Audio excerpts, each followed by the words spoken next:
Praise the lord, హల్లెలూయా. ఈ దిన వాక్యము 9వ తారీఖు 3వ నెల 2026 సంవత్సరం. నిర్గమాకాండము 20వ అధ్యాయం 24వ వచనం. మంటి బలిపీఠమును నా కొరకు చేసి దాని మీద నీ దహన బలులను, సమాధాన బలులను, నీ గొర్రెలను, నీ ఎద్దులను అర్పింపవలెను. చూసారా, మంటి బలిపీఠం.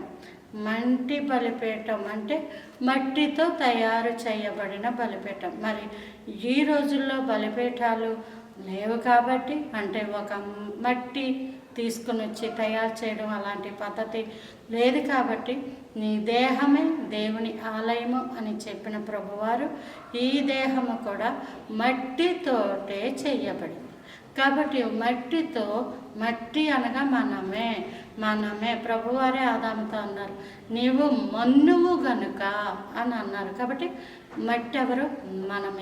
మనమే బలిపీఠం అయిపోవాలి. ఆ బలిపీఠం మీద మనలో ఉన్న గొర్రెలు, మేకలు, సమాధాన బలులు, దహన బలులు అనేటటువంటి ప్రార్థనా జీవితం. అగ్గి ఎవరు? దేవుడే. హేబేలు, కయీను అర్పణ అర్పించినప్పుడు ఆకాశం నుండి అగ్ని దిగి వచ్చి వారి అర్పించినవి ఎలా అయితే అంగీకరించబడిందో హేబేలు యొక్క అర్పణ, అలాగే ప్రతి ఒక్కొక్కరి జీవితం మట్టి వంటి యొక్క బలిపీఠం మీద గొర్రెలు, మేకలు, సమాధాన బలులు, నైవేద్యములు. గొర్రెలు, మేకలు ఇవన్నీ ఆత్మీయ యొక్క సత్యాలు.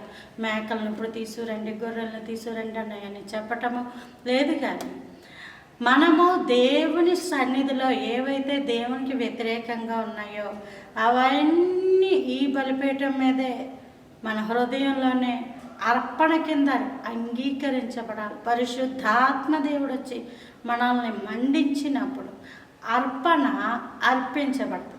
ఎప్పుడైతే అర్పణ అర్పించబడుతుందో దేవుడు వారి యొక్క జీవితాలను ఆశీర్వాదకరంగా ఉంచుతాడు. ఇటువంటి మట్టి బలిపీఠాల వలె సమాధాన బలులు, దహన బలులు అర్పించే విధంగా ప్రభువారు మన జీవితాలను ఆశీర్వదించునుగాక. Praise the lord.